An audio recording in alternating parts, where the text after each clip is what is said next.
با سلام.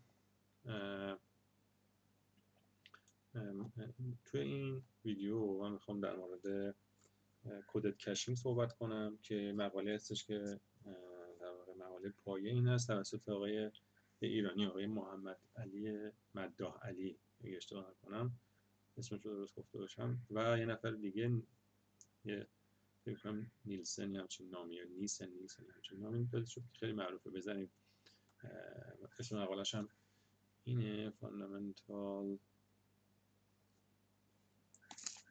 سعی میکنم خوش خط بنویسم،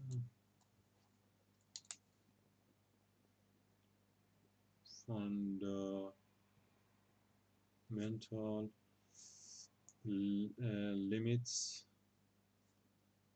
of coded caching، محمد علی مداح علی.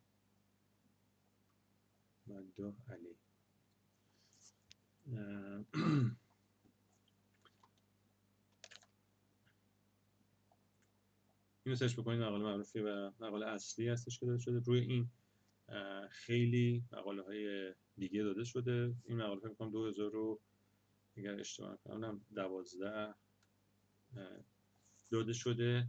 من که چک بکنم مقاله اصلیش 2014 گویا چاپ شده، ولی فکر میکنم سابمیتش مثلا 2012 اینا بود، 2014 دیگه تو آی تریپل چاپ شد. خب بریم. من میخوام فقط با یه مثال، این مقاله اصلی رو احتمالاً باید شما بخونید اگه میخواید بفهمید که داستانش چیه، ولی من اینجا با یه مثال میخوام جزئیاتش رو ذره بیشتر توضیح بدم که اگه مقاله رو میخونید یه جایی شما متوجه نمیشید، بتونید از روی اون متوجه بشید که چی داره میگه.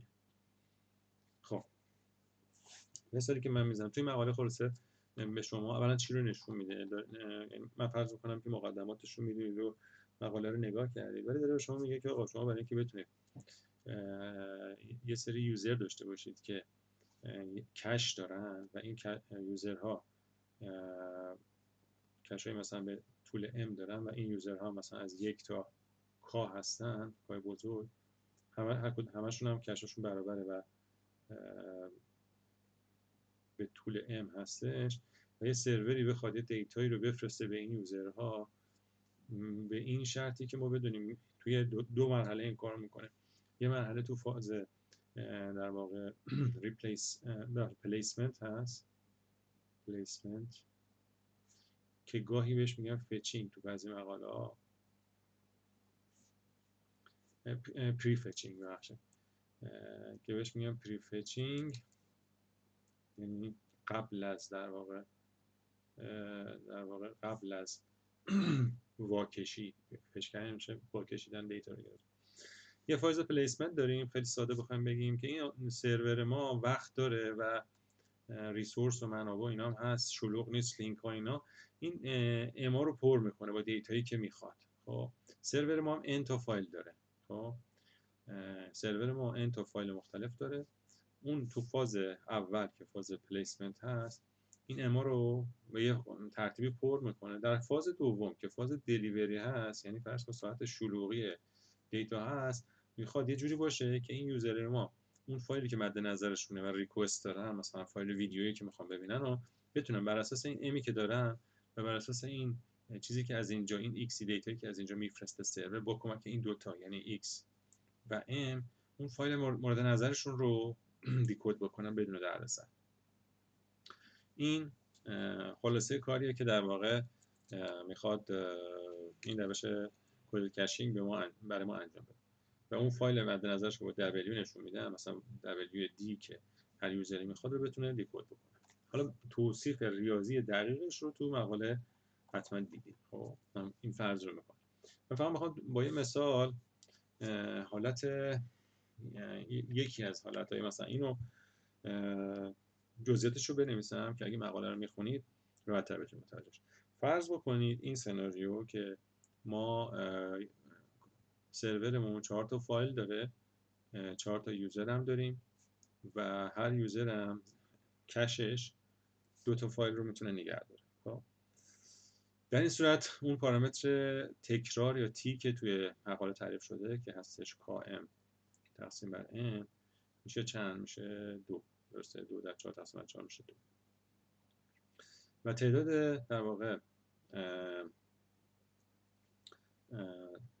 ساب فایل هایی هم که من اینجا می‌نویسم، تعداد ساب فایل هایی که هر فایل بهش تقسیم میشم توی مقاله باز اگه ببینید به صورت همین تی از کا خواهد بود که میشه در واقع 2 از 4 که این میشه 6. چون میشه 4 فاکتوریال 2 فاکتوریال 2 فاکتوریال میشه 6. درسته؟ خب یعنی چی؟ یعنی اینکه یعنی هر فایلی که با دبلیو نشون میدیم فایل رو داخل هر فایلی که مد نظر ما باشه این فایل به 6 قسمت تقسیم میشه. خب این میشه تعداد ساب فایل ها. بذار هر کدوم از اون فایل های مثلا WNی که داریم که n تا هم هست دیگه، یعنی n بزرگ تا 4 تاست. بعد بر اساس اون فرمولی که تو همون حواله داده، ریتی که شما لازم دارید برای x، برای این x، برای این پیامی که سرور در فاز دلیوری میفرسته که یوزر رو بگیرن و با کمک کششون دیتاشون رو، فایل مد نظرشون رو دکود بکنن، این ریتی که برای x نیاز داریم طبق در واقع قضایی که تو مقاله ثابت کرده برابر میشه با آری که نیاز دارین شما دست کم اینقدر هستش. کا فرمول اصلیش من می‌نویسم 1 منهای mn که حالا توضیح این که این از کجا اومده و اثباتش و اینا تو مقاله هست دیگه. ولی حالا به صورت سریع رو من می‌خوام تکرارم بکنم. این mn که همون در واقع کشتونه تقسیم بر تعداد کل فایل‌ها. فرض کن شما mتون 2 nتون 4 اینجا مثلا میشه 20 اون 2 دیگه. این میشه 50% دیگه. درسته؟ یعنی 50% فایل رو دارید، بنابراین به جای اینکه شما برای این کارت یوزرتون همه فایل رو بخواین 50% رو پس لازم دارید. این 50% در واقع کشینگ معمولی چیز میاد. اینم در واقع یه گین کشینگ اینجوری پیدا میکنید، یعنی این ریت شما رو به جای کا میکنه 50%. برای اینجوری بنویسیم 50%. اینم یه گینیه که در اثر کدت کشینگ به وجود میاد که حالا باز تو مقاله در ما این حسابش بکنیم. کامون که 4 میشه 1 منهای 2 چهارم در 1 به 1 به اضافه اینم که همون تیه که حساب کردیم دوم، این عدد میشه 2 سوم که من اینو به صورت 4 ششم می‌نویسم. چرا؟ چون فایلمون 6 قسمتیه. این داره میگه که آقا این ریتی که شما لازم دارید 4 ششمه، یعنی ایکسی که میخواید بفرسته، سرورتون میخواد بفرسته، در واقع کافیه که 4 قسمت از طول یه فایل باشه، 4 ششم یه فایل باشه، اون ایکس در واقع بر ما کافیه، یعنی ریتی که لازم دارید 4 ششم. خب حالا یعنی به عبارت دیگه اون ایکسی که شما میخواین توسط سرور بفرستین اگه با همین اندازه اینا در نظر بگیریم 4 تا ساب فایل توش هستش. خب این است. خب حالا بعد بازم مقاله رو اگر نگاه بکنید، ما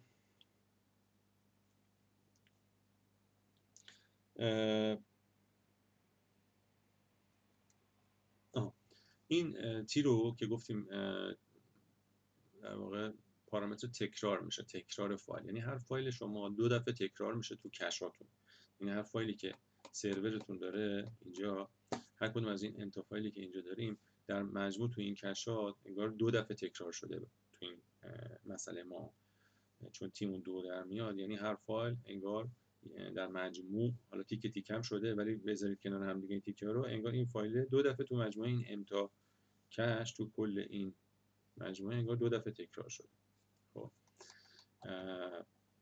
خب بر اساس این، یعنی مثلا ما اگر من رنگو عوض کنم، بر اساس این اگر ما در واقع بیایم تکرار فایل رو توی کش ها بخوایم بررسی بکنیم، توی کش یوزر رو بخوایم بررسی بکنیم، چون یوزرهای ما در واقع مثلا 1 و 2 و 4 تا یوزر داشتیم دیگه، 1 2 3 4 اگه نشونشون بدیم 2 از 4 میشه 6 تا. یعنی ما در واقع میتونیم تعداد زیر مجموعه های دوتایی از این 4 تا یوزر رو بخوایم بنویسیم. در واقع میتونیم مثلا بگیم 1 و 2 رو در نظر بگیریم، 1 و 3، 1 و 4 و 2، 3 و در نهایت هم 3 و 4. این کل مجموعه های دوتایی هستش که زیر مجموعه دوتایی هستش که ما میتونیم از این یوزرمون در نظر بگیریم. به عبارتی، یعنی اگه ما بخوایم فایلمون با تکرار تی که اینجا 2 هستش ذخیره بکنیم، یعنی هر فایل، هر بخش ساب فایلمون توی این زیر مجموعه ها تکرار میشه. یعنی چی؟ یعنی مثلا فایلتون اگر فایل wn باشه، این فایل اینجا، این فایل رو اگر من به صورت یه باکس نشون بدم و گفتیم این فایل 6 قسمت میشه بر اساس توصیفاتی که تو مقاله هست، این قسمت ها هر کدوم توی این زیر مجموعه تکرار میشن. یعنی مثلا فایل wn یه ساب فایلی داره wn 1 و 2، خب که برای این زیر مجموعه است. و این یعنی میگه آقا این ساب فایل توی 1 و 2، یعنی یوزر 1 و یوزر 2 تو کشش میاد. همینطور الاخر، یعنی wn مثلا 1 و 3 رو داریم، wn 1 و 4 رو داریم، wn برای خوشخط باشه 2 و 3 رو داریم، wn یه چیزی جامون 1 و 2 1 و یه دونشون کمه، 1 2 1 3 1 4 2 3 2 4 2 4 رو جا نخواهم، 2 4 هم اینجا بنویسم، مثلا 2 4 هم اینجا بنویسم و در نهایت 3 4 رو اینجا بنویسم. wn 3 و 4 خیلی خوشخط نشد ولی بعدم نشد. خب حالا یوزرامون میخوان به عبارتی میخوان کش هم داشته باشن دیگه. حالا کش ها چجوریه؟ کش ها بر اساس همینه که گفتیم دیگه، یعنی در واقع برای کش کردن اینجا می‌نویسم، برای کش کردن این کار انجام میدیم.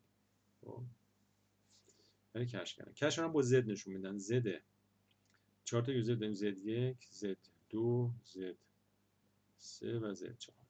یوزر 1 اون ساب فایلی رو داره که تو این زیر مجموعات اسمش اومده دیگه، یعنی یوزر 1 در اینجا اومده، در 1 اینجا اومده و در اینجا 1 4 و دیگه نداریم چون این 2 3 2 4 2. یوزر 2 هم به همین ترتیب در 2 4 هست، در اینا نیست، در این هست و در این هست. یوزر 3 هم به همین ترتیب در 1 3 هست، 2 3 و 3 4 و یوزر 4 هم همونطور که اولین بار این ساب فایل رو خواهد داشت، این ساب فایل و این ساب فایل. همونطور که می‌بینید پس ما اگه حالا بخوایم با یه خط هم میتونیم اگر بتونیم صاف بکشیم جدا کنیم، سعی میکنم من صاف بکشم، سختی از باید.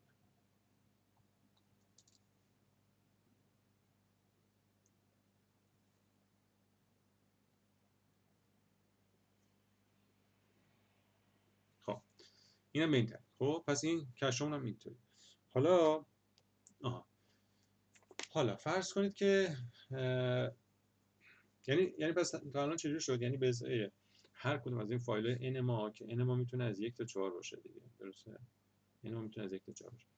از هر کدوم از این فایل‌هامون مثلا یوزر 1 مون قسمت ساب فایل اول و دوم و سوم رو نگه داشته. یعنی از w1 w2 w3 w4 این سه تا قسمتشون رو نگه داشتن. در مجموع فرض کنید مثلا در مجموع 4 تا 3/6 فایل رو نگه داشته که میشه 12 ششم یا 2 تا فایل. در واقع 2 تا فایل رو نگه داشته، همون امشه دیگه، اممون 2 و این 2 تا در واقع فایل رو ما 2 تا جایی که برای ذخیره فایل داریم که 2 تا یعنی 2 تا طول فایل هست رو در واقع به این فرم پر کردیم با 4 تا 3/6 فایل های مختلف. خب این است. حالا فرض کنید که گام بعدی میریم برای ساختن مسیج ایکس مون که سرور قراره بفرسته و چیز بگیره و کاربرا بگیرن و دیکود بکنن.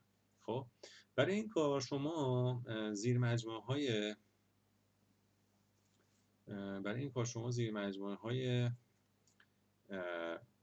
ما پس میخوایم مسیج X رو بسازیم. شما زیر مجموعه های S رو که طولشون T به اضافه 1 هست میسازیم. T به اضافه 1 هم که میشه 3.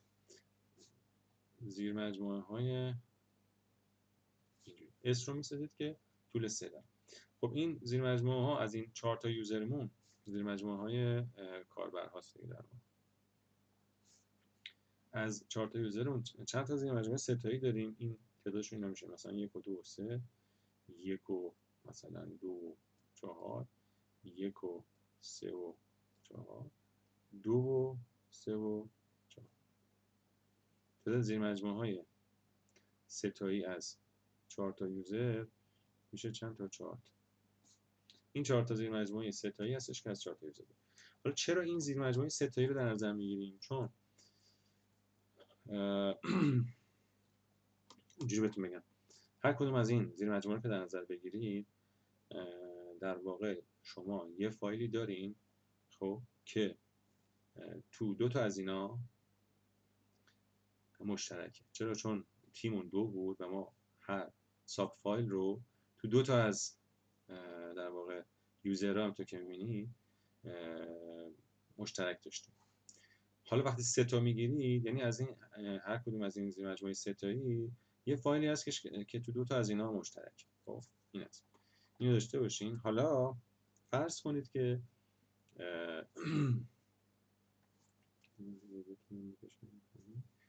خب فرض کنید که حالا ریکوست فایلی که میخوایم برای یوزرهای مختلف هم به این شکل باشه. اینجا میکشم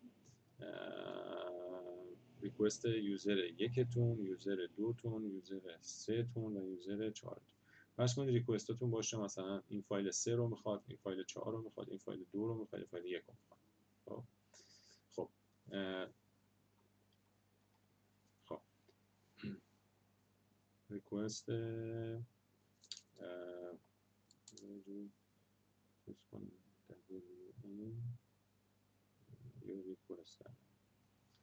خب یعنی یوزر 1 W3 رو میخواد. خب یوزر 1 W3 رو میخواد. یوزر 1 W3 رو میخواد. ما می‌بینیم تو W3 یوزر 1 سه قسمت اولش رو داره، سه قسمت دوم نداره. یعنی یوزر 1 چیا رو میخواد؟ من اینجا نوشتم اون چیزایی که نیاز داره چیه. مثلا W3 رو میخواد ولی چی رو؟ W3 2 3 2 4 و 3 4 2 3 زوم کنم یا بهتر اینو بگیرم اینجا دیگه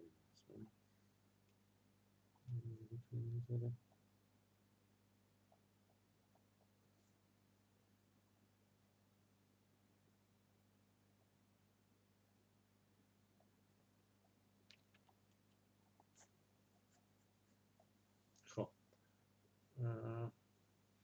بذار من اینو بذار پایین تر بنویسم که چیز داشته باشیم، جا داشته باشیم.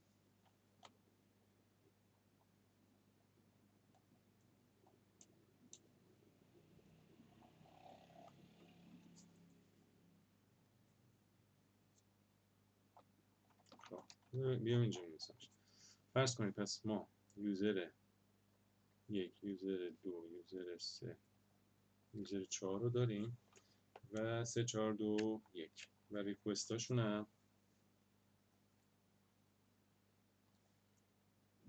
3 4 2 1 هست. خب یوزر 1 ما گفتیم سه قسمت اول فایل رو داره، یعنی از این در واقع اینجا سه قسمت اول رو داره. یوزر 2 هم همینطور، یوزر 2 اونم مثلا 4 رو میخواد ولی از فایل مثلا W4 این قسمت اولش رو داره، قسمت 4 هم داره، قسمت 5 هم داره، قسمت آخر هم داره نداره.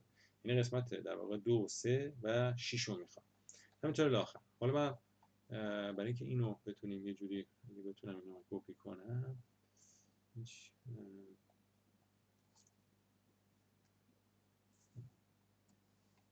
ای بابا کنترل زد این اگه بتونم کپی میکنم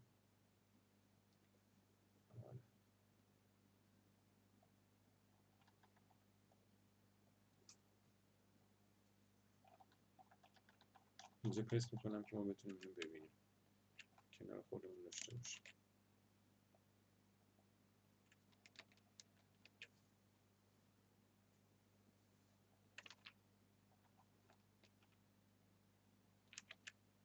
خب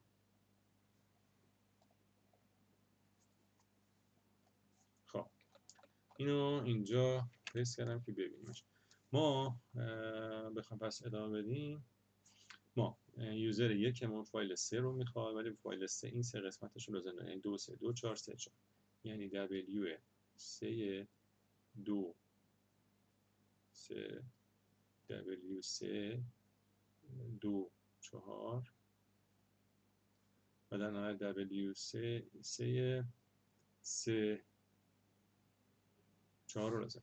یوزر دومون فایل 4 رو لازم داره، این W4 رو، ولی W4 ما میدونیم این قسمت رو داره، این قسمت هم داره، این قسمت هم داره، ولی یعنی 1 3 1 4 و 3 4 رو میخواد. پس W4 1 3 1 4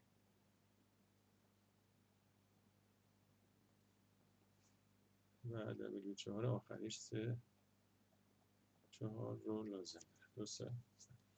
خب حالا به همین ترتیب برای این بقیه هم میتونیم بنویسیم. خب مثلا یوزر 3 مونم که فایل W2 رو میخواد، تو W هاشون بذارم W3 W4 W2 فرض کنم و W2. این W1 رو میخواد، یوزر W2 رو میخواد، W2 1 2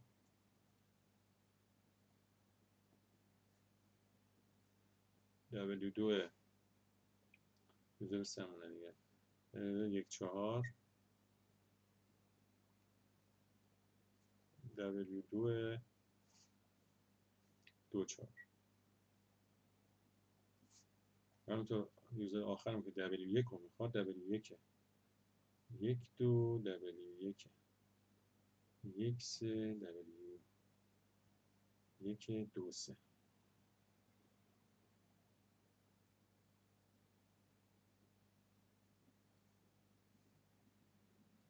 خب اینا پس این در واقع این فایل ها رو اینا لازم دارم.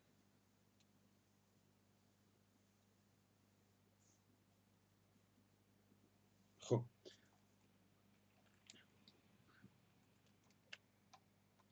این فایل ها رو پس اینا لازم دارن که بخوان چیز کنن، X رو بسازن، یعنی X از رو اینا رو بسازن و بعد X رو دریافت بکنن، بتونن این قسمت ها رو دیکود بکنن، فایلی که مد نظرشون یعنی مثلا W3 W4 W2 W1 رو چون کنن به دست بیارن. خب حالا برای این قسمت بالا، این ما برای هر کدوم از این 4 تا زیر مجموعه تی به اضافه یک عنصریمون یه X باید بسازیم که این X رو برداریم. خب برای مثلا برای 1 2 3 من این قسمت اول مثلا 1 2 3، این 1 2 3 ما یه X مثلا فرض کن یکی درست میشه باهاش که این X هستش ریکوست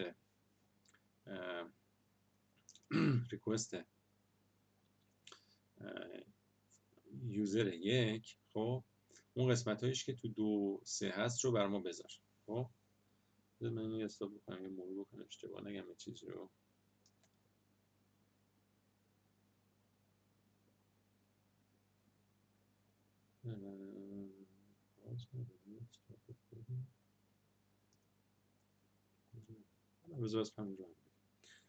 خب بذار چک بکنم، ولی خب نمیشه میگم من این یکی هم دوباره مجبورم کپی کنم بیارم پایین.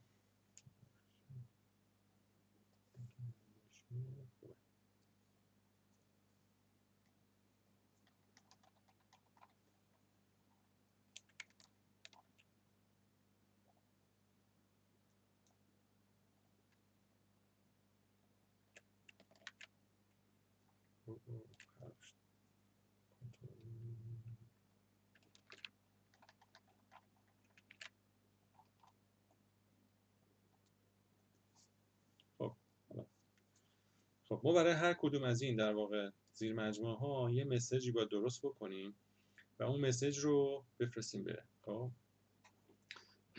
برای مثال برای مثلا زیر مجموعه هم 1 2 3 یه ذره مجموعه اینجوریش کنم. مثلا برای این زیر مجموعه 1 2 3 ما یه مسیجی درست میکنیم که x اور در واقع فایلایی هستش که مثلا x اور ایناست، مثلا اینجوری این x اور اون در واقع فایلی هستش که یوزر 1 میخواد که w3 هست. خب و تو دو تا دیگه هست یعنی 2 و 3 و x اور فایلی هستش که یوزر 2 میخواد که میشه w4 و تو دو تا دیگه هست یعنی چی؟ یعنی 1 و 3 و x اور چی؟ فایلی که یوزر 3 میخواد که از w2 ولی اون بخشش که تو دو تا دیگه هست یعنی 1 و 2 یعنی یوزر 1 و 2 هست. خب حالا اینا رو نگاه بکنید این w23 اینو w323 در واقع اینه w413 اینه و w212 اینه. در واقع این سه تا مسیج رو ما برمی‌داریم ایکس اور می‌کنیم از این یه ایکس حالا مثلا یکی درست می‌کنیم. همینطور برای این زیر مجموعه همینطور برای این زیر مجموعه مثلا این x2 رو میده این x3 رو میده و اینم x4 رو میده. خب و دقت بکنید که طول این فایل ها همونطور که میدونید طول این WA که ما اینجا داشتیم هر کدومشون 4/6 بخشید طول هر کدوم از اینا 1/6 طول هر کدوم از اینا 1/6 فایل بود دیگه 1/6 فایل اون اگه با اف شده 1/6. بنابراین مثلا هر کدوم از اینا هر کدوم از این ایکس ها طول هر کدومشون f6 درسته هر کدوم و مجموعشون میشه 4 تا f6 یا همون 4/6 که گفتیم ریت هستش که شما نیازه. بنابراین شما یه x1 یه x2 و یه x3 و یه x4 درست میکنید این x میشه که یوزرتون میفرسته طول مجموعش میشه 4/6 فایل طول مجموعش میشه 4/6 فایل این رو ارسال میکنید مثلا قسمت x1 رو یوزر شما میگیره یوزر مثلا یکتون قسمت x1 رو میگیره و میدونه که این در واقع x اور این سه تا پیامه یوزر یک شما کدوم نیاز داره قسمت اول رو نیاز داره اینو نیاز داره ولی این دوتا رو داره ببینیم داره یا نه w413 رو یوزر یک اون داره حتما چرا چون این دو تیکت اینجا ضبط نخوره w212 رو چی اونم داره حتما یعنی این دوتا رو داره این یه دونه نداره w323 رو نداره چون اینا خالیه اینو میخواد این دوتا رو داره پس این دوتا رو برمی‌داره x اور میکنه به اضافه اون پیامی که کرده گرفته میکنه و این پیامی که مد نظرشه این تیکه سافت که مد نظرشه w3 به دست و همینطور بقیه اونا همین کارو میکنن و در مجموع با ارسال شما در واقع شما با ارسال 4/6 فایل